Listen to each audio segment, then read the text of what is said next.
Ok, bueno, buenas tardes, decía. Veo algunas caras que no estaban ayer, solo hago una pequeñísima introducción.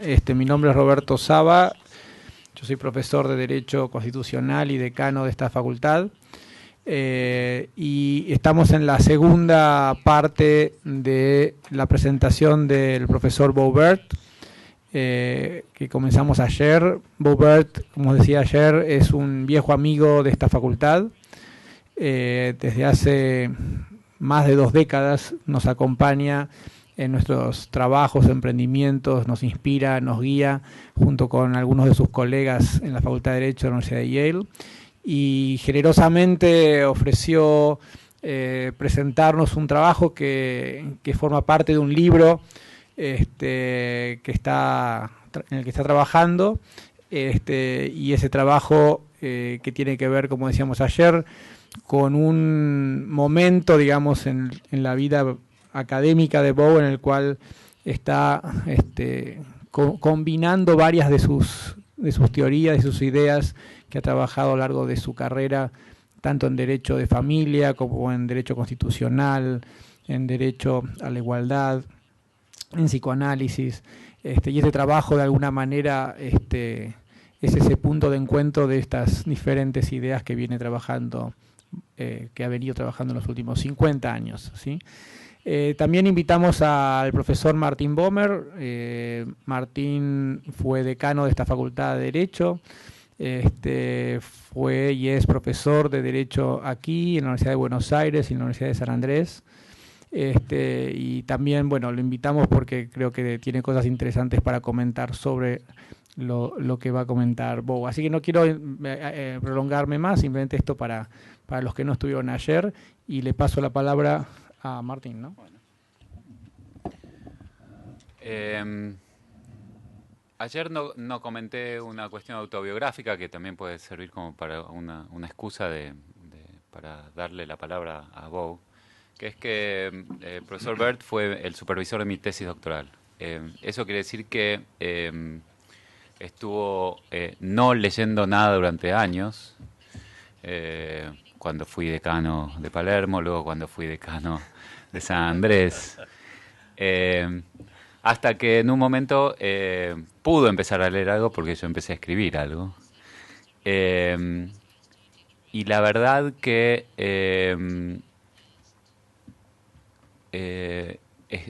hablé y eran básicamente, o escribí, y eran básicamente, parecían, o a mí me parecían, cosas no, que no estaban armadas alrededor de un tema. Había algunas intuiciones, había alguna investigación empírica. Pero la relación que Bow supo armar conmigo permitió que yo pudiera empezar a decir cosas. Y él no dijo mucho hasta que cuando habló me dijo, entonces tu tesis es sobre esto. Y toda la tesis hizo sentido en ese momento. Así que en algún sentido, como van a ver ahora, la forma de supervisarme fue obviamente una forma psicoanalítica de supervisarme.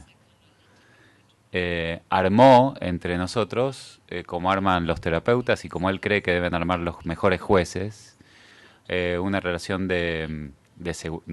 un ámbito de seguridad, un ámbito de sinceridad, y de parte de él, por mucho tiempo, una escucha muy alerta, empática, y cuando tuvo que hablar, la devolución fue no solamente inteligente, sino vino cargada de autoridad, digamos, o de autoritatividad, como uno podría decir. Y eso me permitió terminar de escribir mi tesis. No es casual que también lo que escuchó Bow de mi tesis eran ecos de las cosas que yo había escuchado de él o había leído de él. Y entonces no por nada el título que se le ocurrió para mi tesis era el mismo título de un libro que él estaba escribiendo en ese momento. Así que, como ven, la idea de que la producción de conocimiento, pero también la producción de autoridad y la producción de lazos entre personas alrededor de un tema, de algún desafío, es primordial y es fundamental en el derecho, es el tema del que hoy nos va a hablar Burt, pero del cual yo fui partícipe y fui testigo existencial, digamos. Yo puedo contarles, espero que les conté, una experiencia con la construcción de una autoridad legítima y que está vinculada con la creación de un ámbito de escucha empática y de fraternidad. En ese punto entonces habíamos quedado ayer en la charla y supongo que hoy a partir de eso Bob retomará su conferencia. Robert. Well, thank you, Roberto. And by the way, you can hear me now. I'm using the microphone properly. Good. Thank you for your introduction, and thank you, Martine, for your reflections on your doctoral thesis. You were too modest. It really was and is a very good thesis, and I played a small role. I guess the basic role I played was to be patient, because it was a slow doctorate coming there. We do agree, but it's a wonderful document, and Martine is now working, he tells me, on translating it into Spanish, and I think has a publisher. Is that right? Yeah, well, we'll see. Well, that's good. But when it comes out, read it. If it only comes out in English, read that too. But it's a wonderful document. Martine is too modest. So I want to pick up where I left off yesterday in my remarks. There's a lot of ground to cover, but I want to, as I unfold the history of the cases that I want to talk about, I also illustratively want to do what I did yesterday, which is weave a little bit of my own life into this, the impact of the court on me. But I want to start more theoretically. I should say, first of all, in terms of the work of the court that I have been talking about, this is only a piece of the work of the court in terms of protecting rights. Free speech, rights of press, rights of religion are very important parts of our Constitution and very important issues for the court to worry itself about. But it's, in my view, a lot easier than the task that I was talking about yesterday. It's easier because the court's role is essentially negative, that is to say, stopping the government from overreaching. And the remedy is not in question. You know, if the government tries to stop publication of the Pentagon Papers, for example, and the court says, no, you can't do that, it's really quite easy to enforce.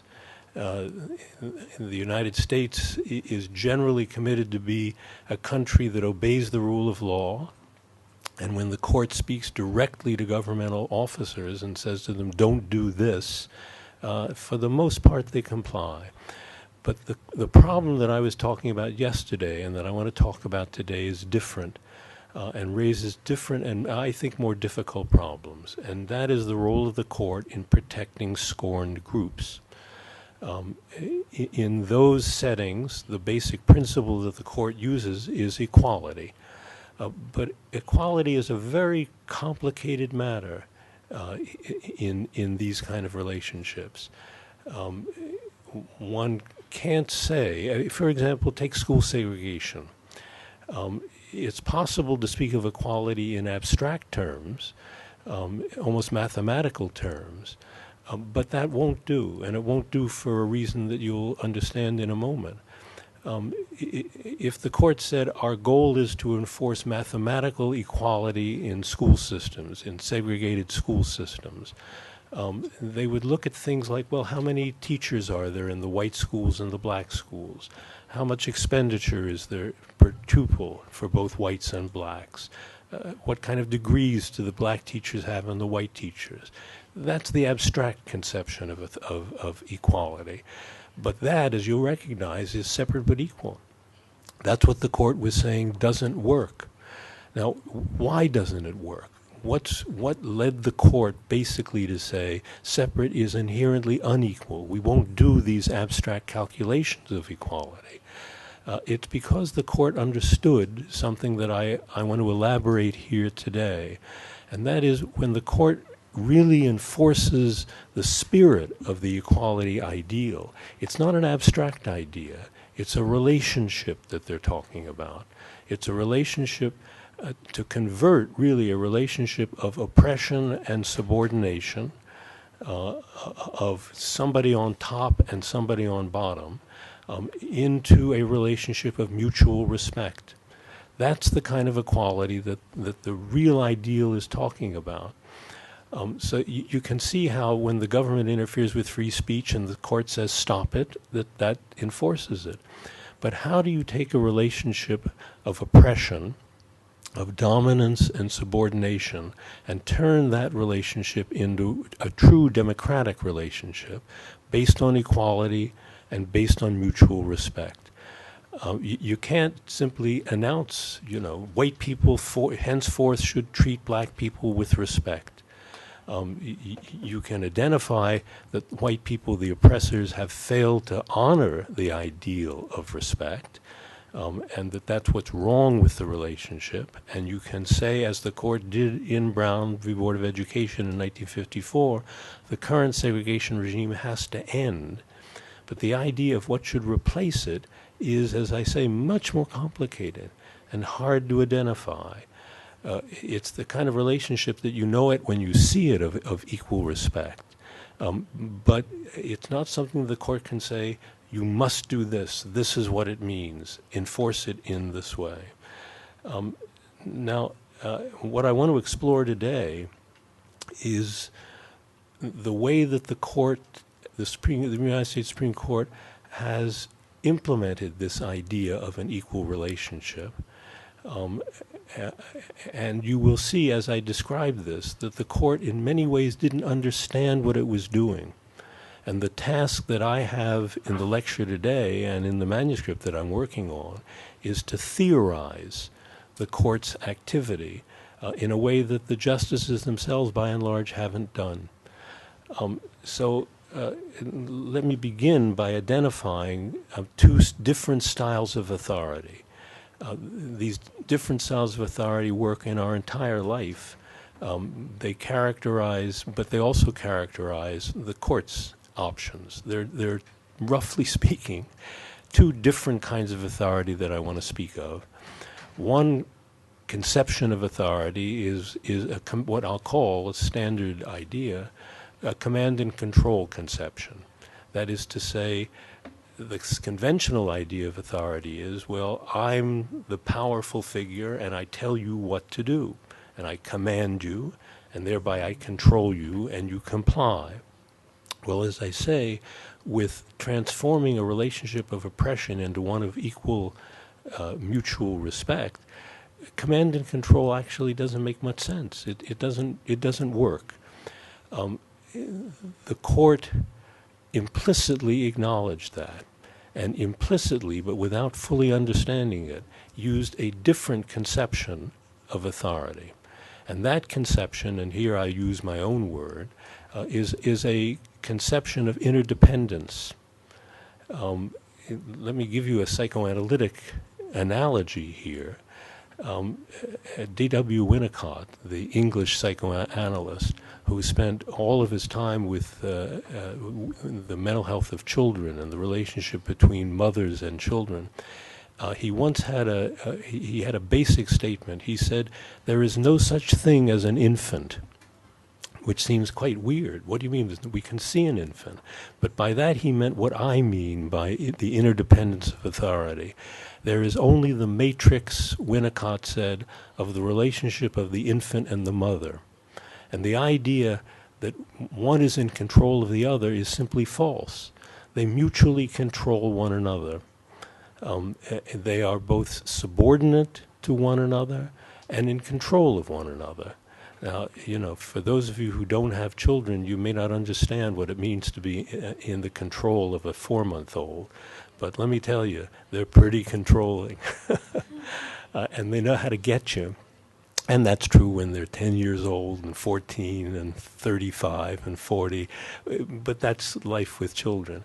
But the point of Winnicott's dictum, there is no such thing as an infant, there is no such thing as a command and control relationship between mother and infant. Instead, there's a shifting matrix, kind of a shifting. Sometimes the mother's in control, sometimes the mother's in the service of the baby, and the baby too. And that's the heart of the idea of what I mean with the interdependent authority relationship. It is an authority relationship, but it's not fixed. It's not a fixed relationship of dominance and submission. And as I said yesterday, and I want to repeat again today, that's the enemy. That's the essential violation of the equal protection of laws, to have a relationship of dominance and subordination, and a one-way and a rigidly one-way and a fixed model of relationships between people in which some are, as it were, on top of others. The goal of the court is to replace that with a kind of Winnicottian ideal in which you can't tell who's in control. You know, sometimes the whites are in control, sometimes the blacks are in control. There's a basic underlying respect here. Now, let me illustrate this with the enforcement, the playing out of Brown v. Board of Education, and what the court did and how ultimately it spoke to this Winnicottian idea of interdependent relationships. In 1954, the court announced that the Constitution henceforth required the abolition of racially segregated education in the South. Pretty clear. And it sounds like the conventional exercise of court authority. The court said, here's the principle, we command it, and we control you. Then a year later, in 1955, the court decided what's called Brown II, the second Brown case. At the end of the opinion in the first Brown case, the court said the question of enforcing, of who should enforce, and what the schedule for enforcement should be, we want to set down for re-argument, and we want to examine that issue all by itself. So they did that. It was agreed ground that the principle was right, segregation was wrong, but how to implement it and who should implement it. So a year later, in 1955, the court decided this issue. I guess you could call it a decision. It's more apt to say they confused the issue. Very short opinion, and they made 2 points. The first point was that the command, what seemed to be a command against segregated education, would be enforced with what they call all deliberate speed. What did that mean? Who knows what it meant? 10 years, 20 years, 2 weeks? Complete confusion. So basically, one could say, the court said, we ordered the end of segregation, and this should happen, well, when you get around to it. Let us know. The second large order that they made in Brown II was they were given an option by the parties. Thurgood Marshall, speaking for the National Association for the Advancement of Colored People, the black person's litigative arm, urged that the court appoint special masters from the North to go down south and to enforce the end of racial segregation, because he said you can't trust the local judges to do that. And indeed, when you look at who these local judges were, they were in the South, they were all white, they were all middle-aged to elderly men. And they were, by and large, indeed, I would say almost exclusively, good social friends of the Southern senators and the Southern legislators who support racial segregation.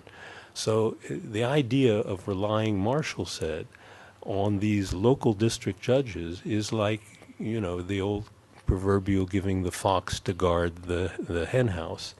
Don't do that, he said. Appoint special masters. The court refused to do that. And they refused to do it for at least two basic reasons. One kind of political, and one deeper than political. The political motive was the court did not want to repeat the experience immediately after the Civil War of the so-called carpetbag era, when Northerners fled to the South and reversed, simply took the existing power relationship in which the slaves were subordinate to the white people and essentially reversed that. Now the white people are going to be subordinate to the slaves. And that's by and large true, but even if it isn't completely true, that was the experience of the South at the time, and the court said we don't want to repeat that. If we are a bunch of Northern liberals and a couple of Southern reprobates, the 9 of us, sending Northerners down to enforce the law in the South, it's just like what happened after the Civil War. And then we know what the consequences were, the court said. And you can see this in the memos that the justices wrote to one another. As I said yesterday, there was an emancipatory period following the Civil War, and it lasted all of 11 years. And then there was a massive resistance to this on the part of the Southerners. And an even worse situation for the blacks in terms of the life that they lived. So the court didn't want to repeat this. That's the political motive for not appointing a special master. But the deeper motive was that the court saw itself as uttering an important principle, but a principle that only the whites could implement in the future. That is to say, this relationship, this change of relationship.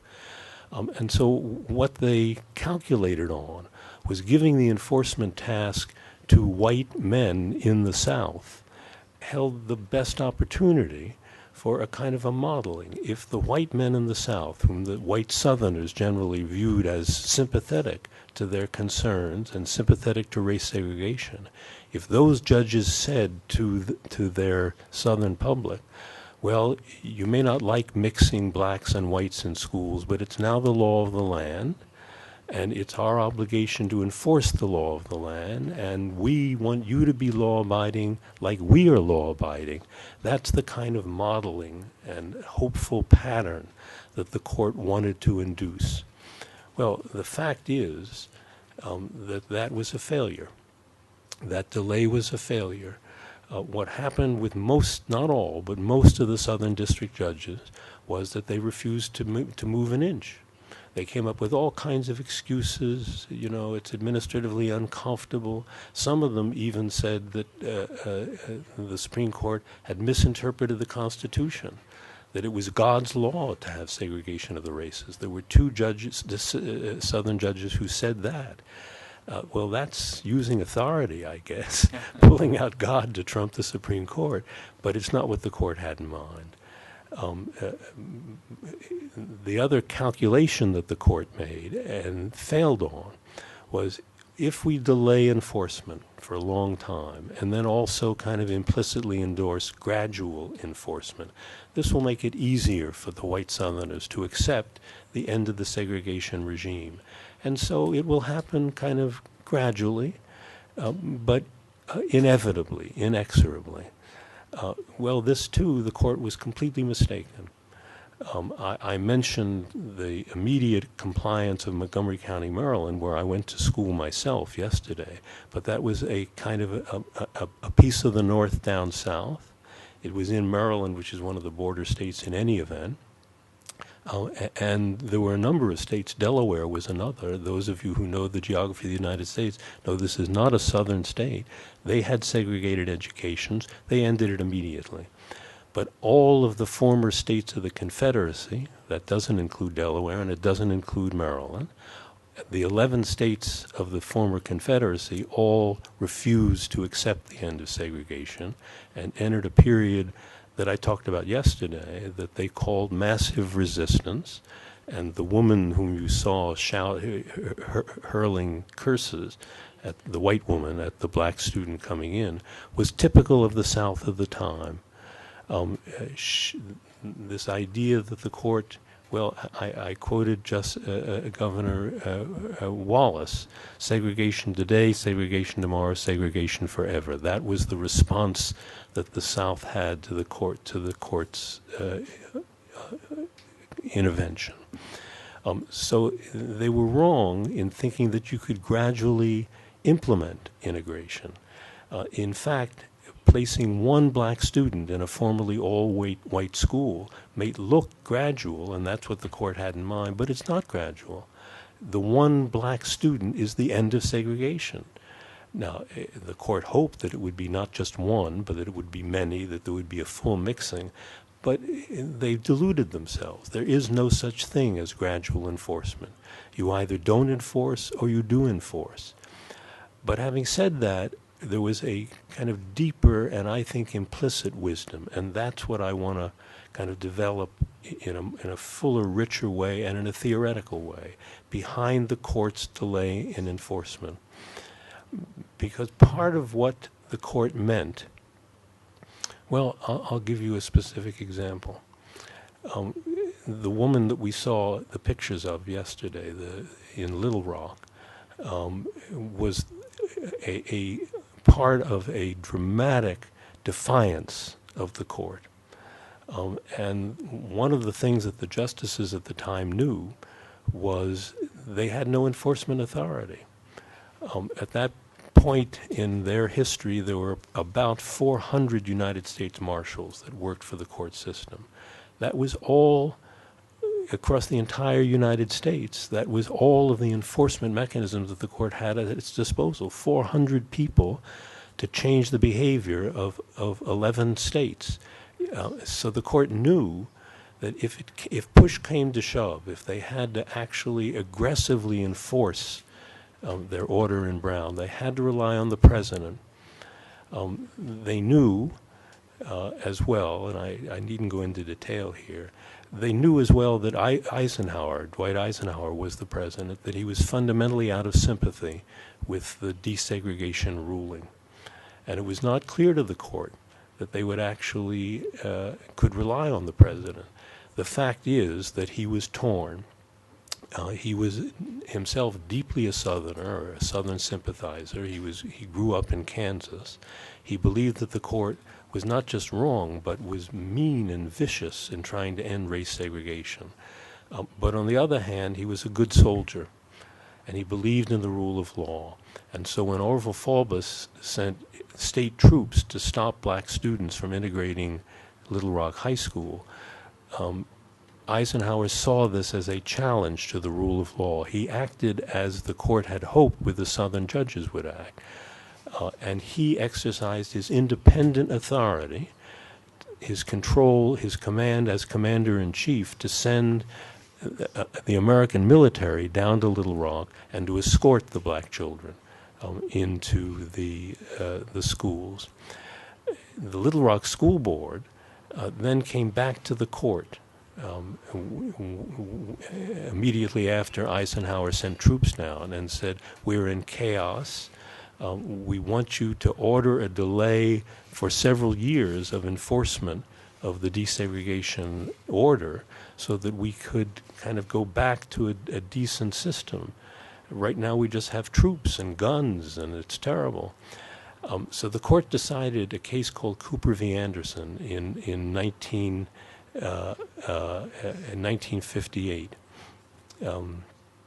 And in the Cooper case, the court did two things that were unprecedented.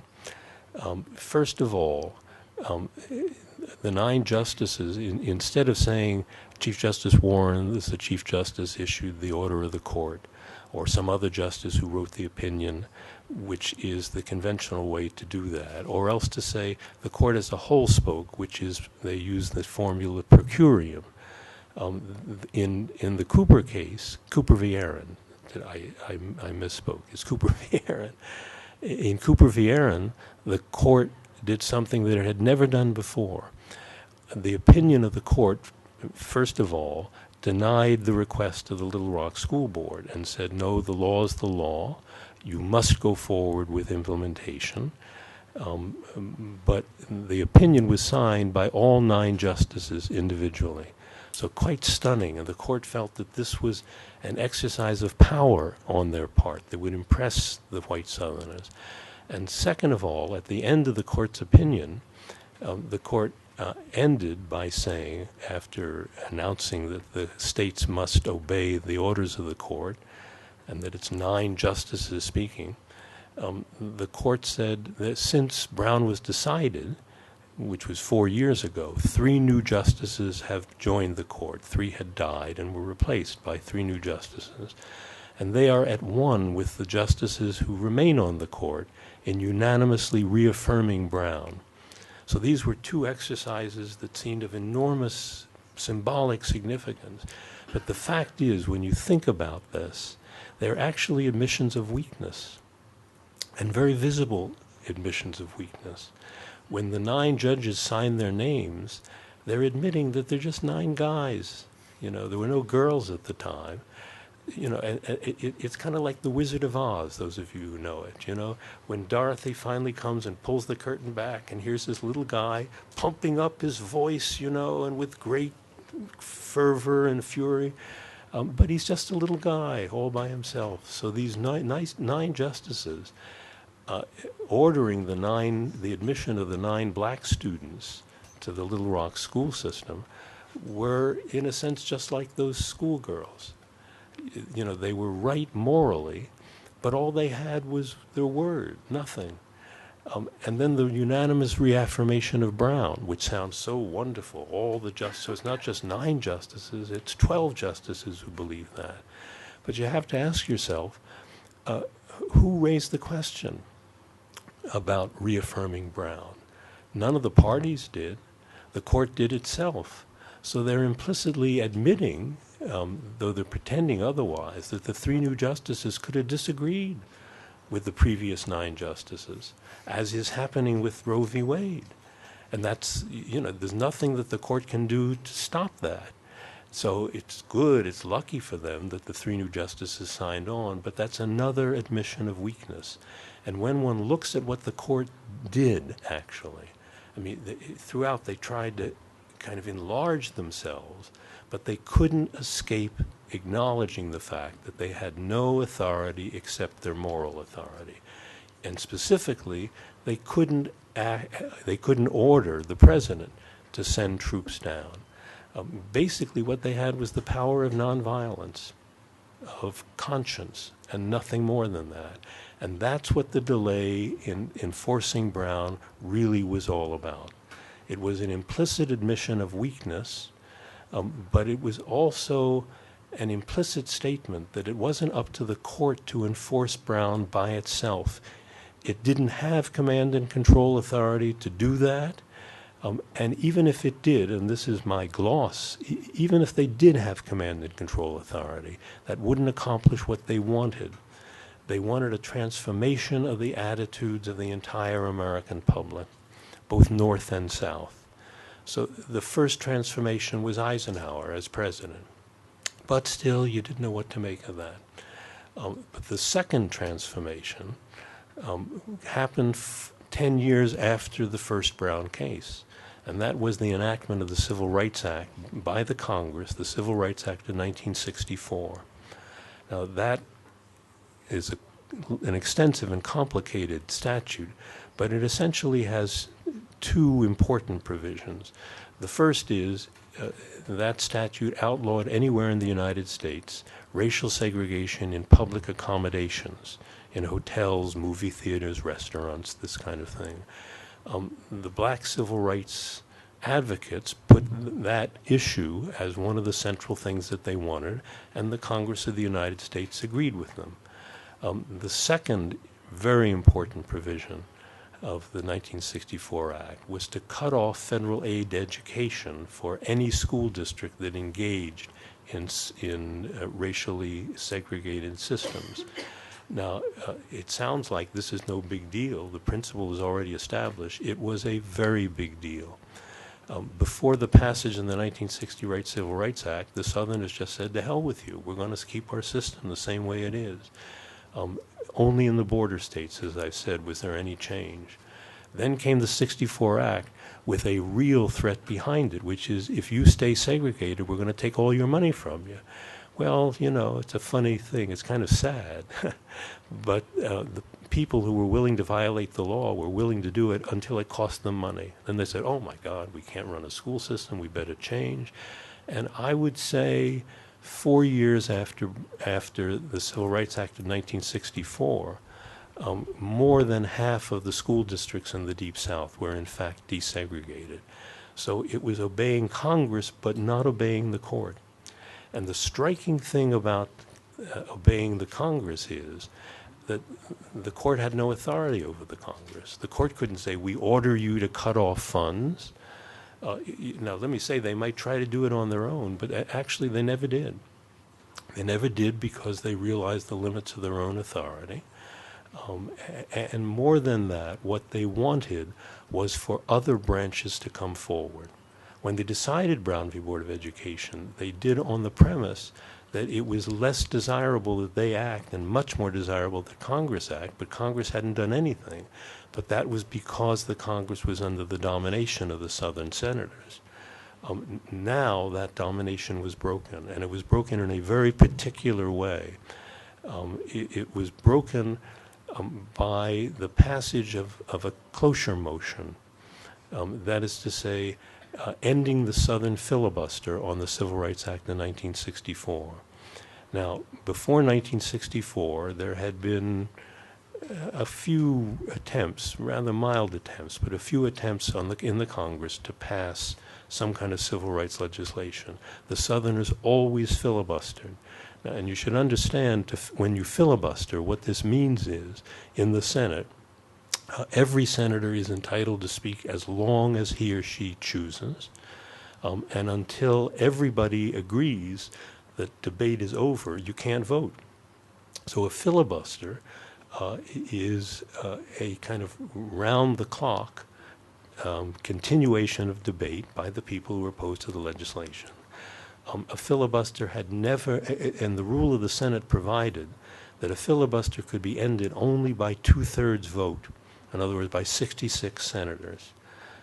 There had never been, that was necessary for closure, there had never been a successful closure vote on a civil rights bill in the history of the United States Congress. So the Southerners were very confident that they could stop this bill in its tracks. Now, you start with senators from 11 Confederate states. That's 22 votes, and they were solid. They issued what they called the Southern Manifesto, saying that Brown v. Board of Education was unlawful and they would never comply. They would resist until their dying day. So they were going to filibuster forever. That meant in those days that they actually had to talk on the floor. Today, it's another matter. All you have to do is say you would like to filibuster, and that's enough. They've reduced the votes as well to 60 out of 66, or 67. But at that time, 67 was a huge amount. The advocates were behind the 8 ball in bringing enough votes forward, but in fact they succeeded. Now, here I want to kind of interrupt the progression of what I'm saying to give you another piece of my personal history. I talked yesterday about when I was 14 and 15 and 16 years old. I want to tell you today what I was doing when I was 28 and 29. I was legislative assistant to a United States senator at that point, a liberal senator from Maryland, actually. I had graduated from law school in 1964 and worked in the government in various capacities and ended up as legislative assistant. So I was deeply close and deeply involved with the effort to defeat the filibuster. We were looking for votes anywhere that we could get it. Speaking personally, my senator supported the Civil Rights Bill and supported the end of the filibuster, but his basic belief was this was a stupid thing to do. that we were going to be defeated, that we would never get 67 votes, that this was the liberals simply being doctrinaire. Remember, this was 1968 now, so we'd passed and broken the filibuster in 64 and 65. But 1968 was a time when Nixon was running for re-election. He ultimately was approved. Robert Kennedy, I think, would have beaten him, but he was assassinated. And we were living in the middle of what everybody was calling the white backlash. In addition, the Public Accommodations Law, the 1964 Act, was aimed at practices in the South. The 1968 Act, the heart of the 1968 Act, was what was called open housing or fair housing, to break down patterns of residential segregation in the North. So suddenly the Southern senators, though they filibustered the bill on principle, were quite delighted to see it pinch the Northerners in the way that they felt very much pinched as Southerners.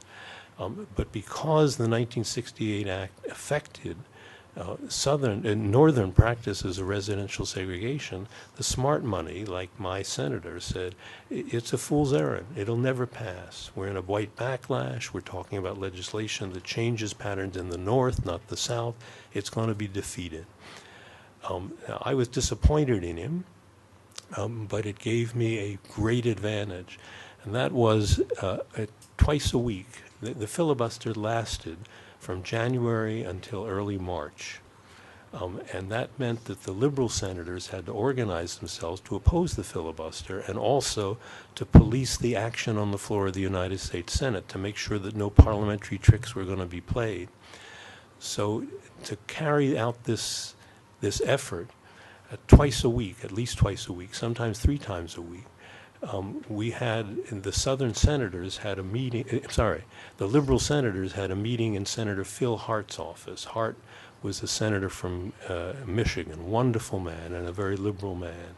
So 2 or 3 times a week we had this early morning meeting at which the strategy was discussed, and the rule was very clear. If your senator was there, the staff couldn't go. But if your senator couldn't make it, as mine kept saying, well, he had this problem and that problem, you could send your staff person, which gave me a great advantage. To this day, I rejoice at this, that I sat in on these strategy sessions. Hart was there, Ted Kennedy was there, Jacob Javits was there, Fritz Mondale was there, the liberal powers in the Senate, and also the Attorney General of the United States was there. That's Ramsey Clark. Now, I don't know how many of you know his name. But he was a very liberal man and a man of great, deep principle. And his presence at these early morning meetings, he never said anything. Hart kept saying as issues would come up, oh, Mr. Attorney General, what do you think about that? He kept saying, I'm not here to give you my opinion. I'm here instead to tell you that you have the complete support of the United States Department of Justice. Now, the significance of that was, remember, we're talking 1968. This is the middle of the Vietnam War. Lyndon Johnson had changed his priorities. In 64 and 65, he was all for defeating the filibuster. And he was himself had been a Southern senator. But he strong-armed other senators. And in his dealings with the Southern senators, he said, I just disagree with you and I'm going to defeat you. And that's a milder way than he said. He probably said, I'm going to kill you. But that's the kind of guy that he was. So he was firmly on the side of the if I can put it this way, the pro-black liberal legislation. But now we're talking 1968, and the world had changed. And he was now interested in comforting, in being one of the Southern senators, because he needed their support to wage the Vietnam War. It's part of the tragedy of Johnson's administration that he gave up this liberal commitment in order to wage this unjustified war, and it has consequences even today. In any event, Ramsey Clark's presence in our strategy meetings was implicitly saying, and there's a lot of implicit talk here, was implicitly saying, the president is against you. You can't rely on him to help you, but I run the Department of Justice and I'm for you, and here I am. He was a hero of the time in his silence. And mind you now, during this time, the Supreme Court was remaining silent. The only time that they spoke out was in Cooper v. Aaron, when they were their hand was forced. Otherwise, they just kept their mouths shut and relied on Brown will be enforced with all deliberate speed, and you people when you get around to it. But that was, again, part of their implicit strategy. So now here we are, 1968, meeting in Phil Hart's office, and I want to give you one anecdote for me that was quite powerful then. Where do you find 67 senators? At the time, in 1968, it was even hard to find a majority of senators, 51 senators, but miraculously they appeared. But 51 is nowhere near what we needed. We needed 67. Finally, at the beginning of March, and this has been going on now for 2 months, the majority leader, Mike Mansfield, who was in control of the agenda of the Senate, said, I'm going to give you one more vote. We had at that point had 3 cloture votes. The closest we got, we kept picking up support, but the closest we got were 60 votes, so we were still 7 votes short. And Mansfield said, I'm going to give you one more chance, and then I'm going to take the bill off the agenda of the Senate, because we have other business we have to attend to. In those days when there was a filibuster, that was the only work of the Senate. So everything else was put on hold. And there's a lot of legislation that has to be passed. In any event, Mansfield said, you get one more chance. So everybody was desperately looking, and of course the senators who were the holdouts were not your average liberals. They were, by and large, Republican conservatives. How to persuade them, how to bring them along. There was also one man, and it's he who I want to speak of, and I want to show you one picture. Did I not turn this on? We're in trouble with this. We have trouble. Oh, all right. Well, I was going to show you a picture of this senator, and I was going to show you a picture because nobody knows his name. You know, he's in the United States, much less in Argentina. But one of the things I made it my mission to do is to publicize this man as the true hero of the 1968 Civil Rights Act. His name is Bob Bartlett. He was a senator from Alaska. He was a Democrat. That's all right. That's all right. He actually looks something like me. So if you can imagine, I'm Bob Bartlett. It's just there's nothing about the picture. He's not shouting or anything. It's just him. So we knew Bartlett had stayed away from the floor. He'd never voted on cloture. He hadn't voted for it, but he hadn't voted against it. Well, Hubert Humphrey knew him very well. Humphrey was then the vice president and the presiding officer of the Senate. And Humphrey made a call on Bartlett to say, you know, what's the story here? And Bartlett explained to him, and Phil Hart told all of us senators and staff who were in the strategy meeting what Humphrey reported to him. Bartlett said to Humphrey, I have no blacks living in Alaska. Residential segregation is not an issue for the Native Americans, the Eskimos, because they all live, well, it's kind of a cliche, they all live in their small, isolated towns. I was about to say they all live in igloos. That's nasty. But that's the image that he was saying. They segregate themselves. It's just, this is a non-issue in Alaska.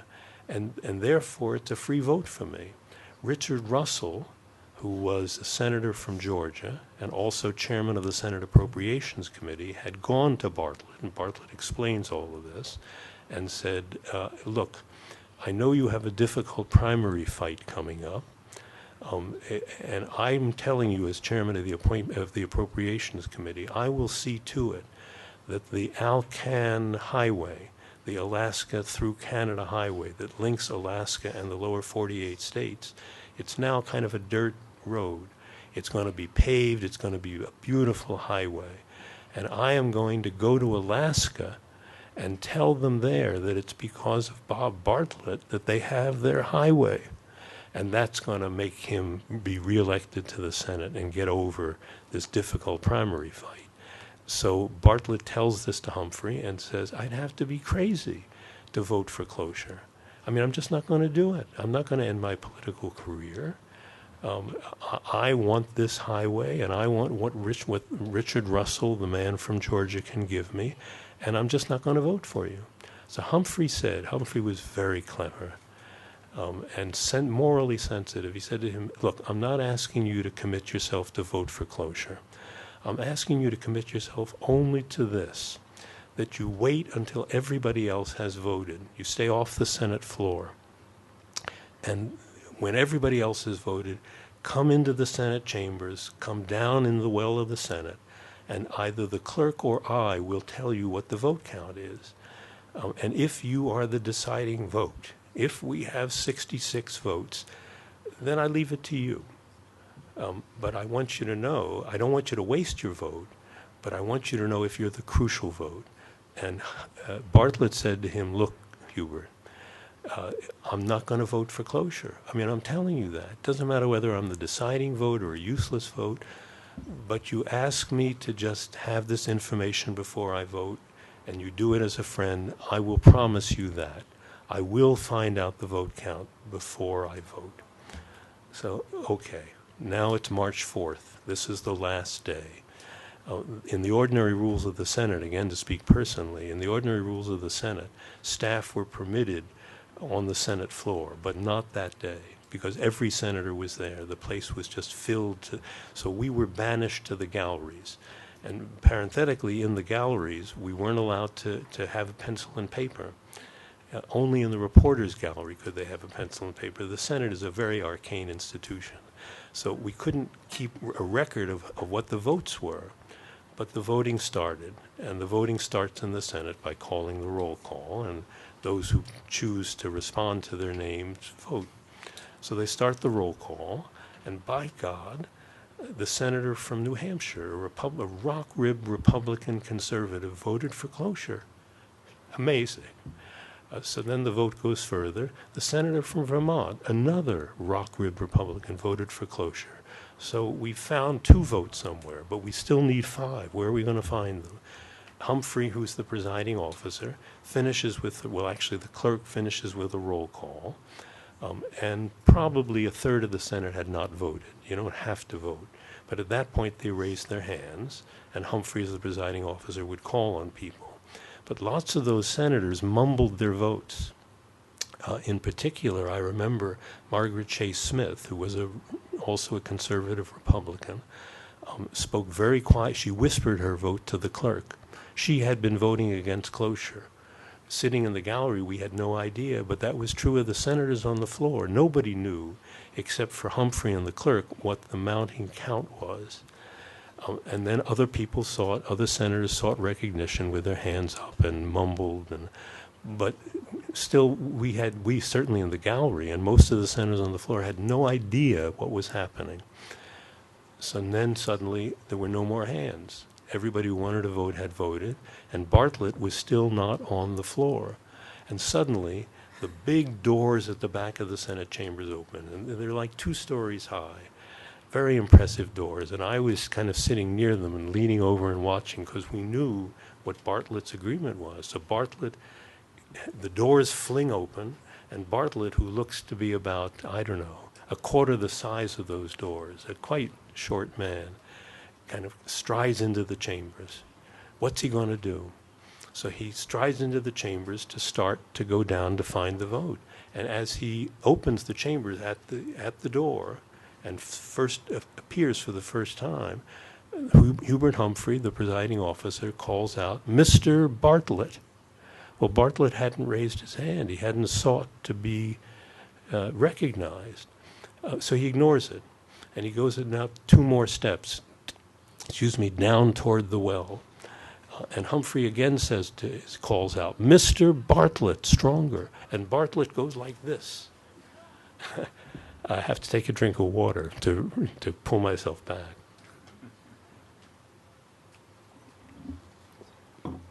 So I thought, and I think all of the staff in the gallery thought, that Bartlett was saying, "No, I'm going to vote no." And what's Humphrey doing, we said. And almost running down now from where he was, Bartlett started to move fast to find out the vote. And the third time, Humphrey called out, "Mr. Bartlett," and kind of stopped him in his tracks. And he hadn't gotten to learn the vote count. And Bartlett paused. And then he said, "Yes." And Humphrey picked up his gavel and banged it and said, "Cloture is voted." So Bartlett's vote was the crucial vote, but he didn't know it. And Humphrey had kept that information from him. Well, what the hell was going on? Well, first of all, we were, cheering, screaming, crying. The next morning, I put a call in to Bartlett's administrative assistant, who was a friend of mine. And I said to him, "What went on with your boss yesterday? What was happening?" So he said to me, "Well, I talked to Senator Bartlett after he got back from the floor, and I said this to him, what was happening?" And Bartlett said, "I had no idea. Humphrey was violating his agreement. I didn't know what the vote was. What was he doing to me?" But he wouldn't leave me alone. He wouldn't give me time to get down to the floor. And then Bartlett said to his administrative assistant, he said to himself, "If I want to be in the Senate, I should be a senator, and I should not trade justice for a highway." So I voted yes. And that was the crucial vote. Now, it's a stirring event that I'm relating. Not well known, actually. Most people don't know who Bartlett is. I should add this one detail. Bartlett never ran for re-election because 6 months after he cast the deciding vote, he died. My view is that he was admitted immediately to heaven. Do not pass go. But in any event, there's a lesson in that, too, that you do what's right and not calculate far into advance. But his future aside, what was going on the floor with Hubert Humphrey, Humphrey couldn't control Bartlett's vote. He had no command and control over him. Just like the court couldn't control what the Senate would do in 64, 65, and 68. But he had one power over Bartlett, and that is he could stage for Bartlett a moral confrontation. And he could see to it, by the way that he called on Bartlett, that Bartlett was deprived of kind of political calculus information. Now, it may be that Bartlett would have been very cautious and said, "Look, Richard Russell has done this for me. I'm going to stick with him. I want my highway." Humphrey didn't know which way he would go. But what Humphrey did was to set up a context in which the morality was in clear visibility and was in direct contradiction for all of the personal, self-interested motives that Bartlett had. And Bartlett took morality.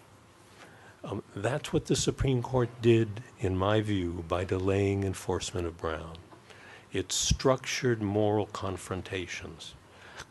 In the proceedings that followed, the white populace in the South were given suddenly an opportunity, in a way, or a challenge, that's a better word, that they hadn't had before from the court. The challenge was, segregation is wrong. You know segregation is wrong. You know that the treatment of black people that you have been behaving in is undignified for them and for you. But these are your practical concerns. This is your history. This is your peculiarity. But now, if you want to continue with this, you have to publicly speak up and take the immoral position visibly.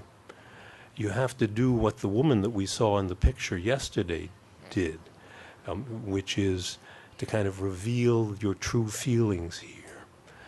She was not going with the moral perspective, and it wasn't clear that the moral perspective would triumph, but what was clear was that that's what the court needed to have, a moral response by the white South and a change of heart by the white South.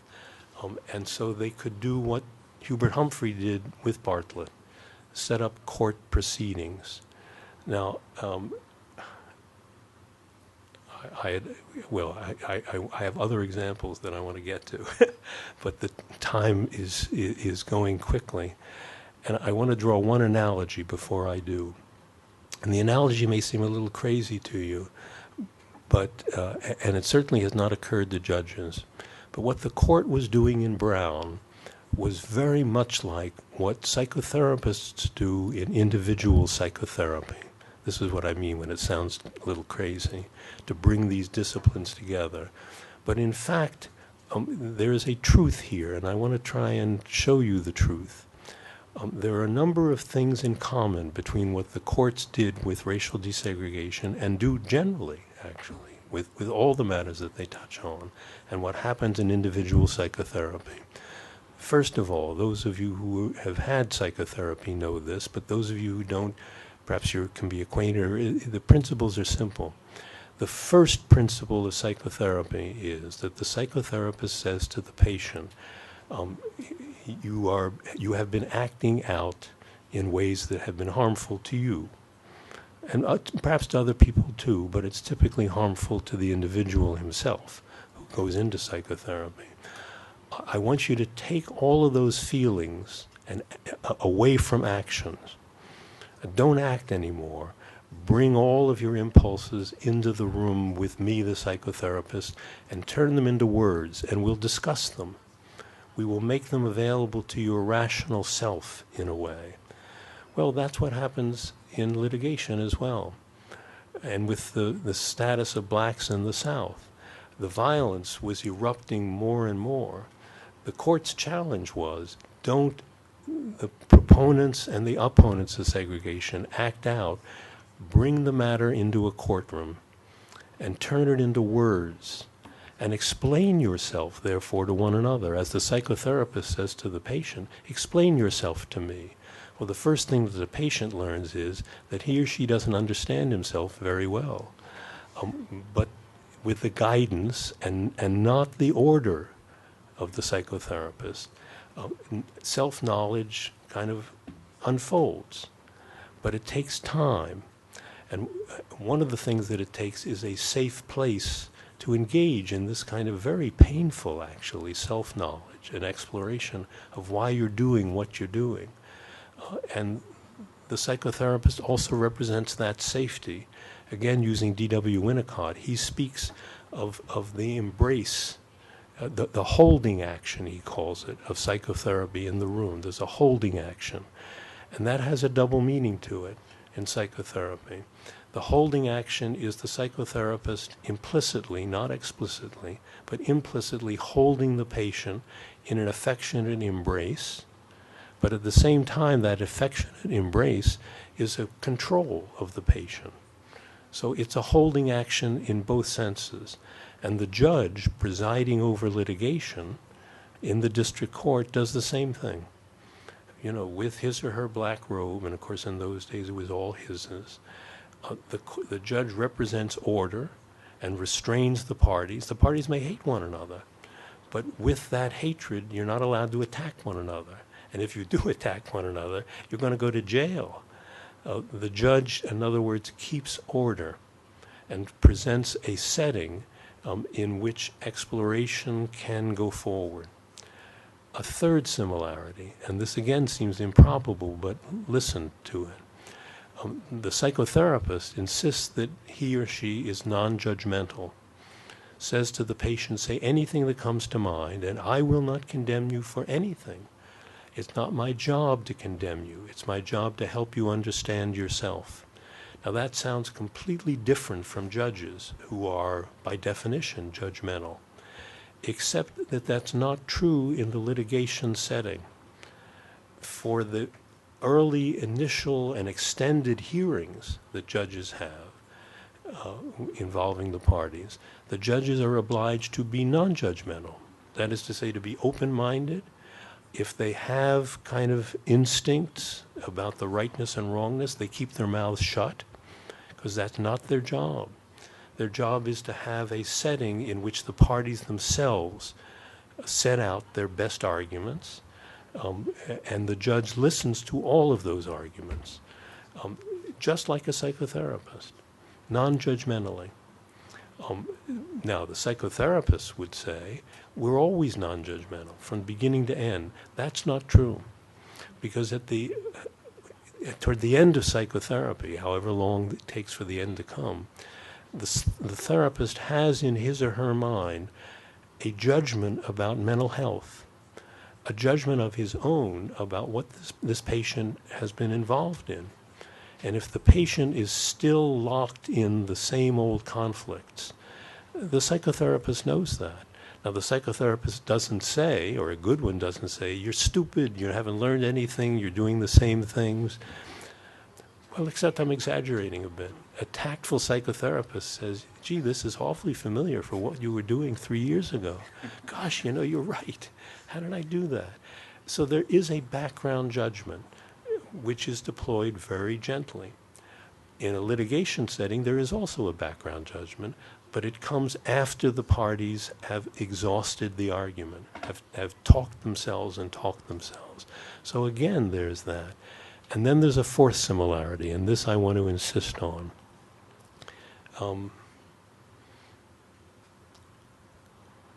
Victims of oppression suffer greatly.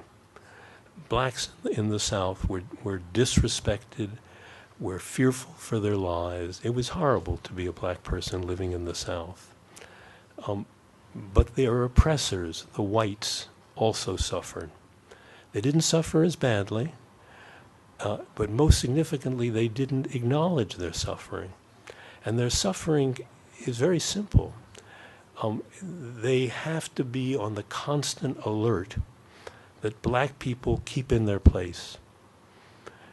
They have to be like constant policemen.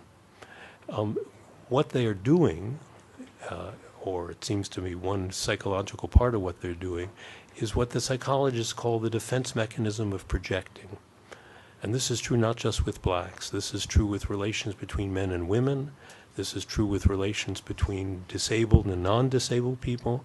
This is very true between relations with straights and gays. Things that the powerful person, the straight person, the white person, the male person, feels as if they're very comfortable. In fact, what they are doing frequently is taking their fears about themselves and projecting those fears onto the face of the subordinate person. So what they're involved in by trying to control the blacks, the women, the disabled people, the gays, is to control elements of themselves. Now, they're also controlling the oppressed people, and they're doing terrible things. And I don't mean to say that the suffering of the alertness on the part of the oppressors is the same and deserves the same moral sympathy. But the issue of moral sympathy is kind of irrelevant if what you're trying to do, and this is at base what the court was trying to do, though they didn't know it, was to say to the oppressors, the cost to you is enormous. It's a burden that you bear on your back. Why do you have to keep oppressing these people? What's in it for you? Can't you stop that? And can't you then understand how helpful it is to you? Now, this is what I think yesterday I quoted Lincoln, and I want to quote him again.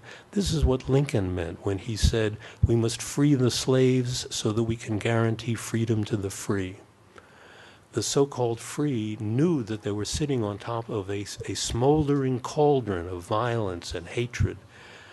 And it's in this sense that it doesn't serve their interest. Now, how are they to learn that?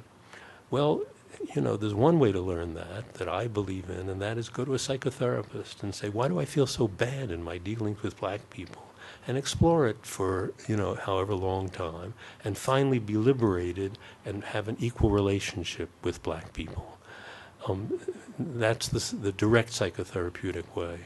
What the court was doing in Brown, and in its long silence, and in enforcing, setting up procedures in the Southern District Courts, was in effect, hopefully, though they didn't really fully know it, but hopefully coming to the same point that these proceedings would show the white people the damage that they were doing to themselves. That they would all do what this woman who we saw on the screen yesterday came to only very recently, to say, this is not who I want to be. This is an element of me that I am frightened of, that I don't respect, and that in fact what I want is to feel comfortable with myself, to be the friend of my own mind, so that if I can be the friend of my own mind and my own being, I don't have to project what I regard as the evil parts of myself onto black people. I don't have to project at all. I can just be me. Well, this happened with this lady. That she befriended ultimately the young black woman, now not so young, whom she had screamed curses at. And the two of them now were, as Martine reminded me helpfully yesterday, were touring the country together. And she was repenting the wrong that she had done, but it was not only the wrong to the black person, it was the wrong to herself.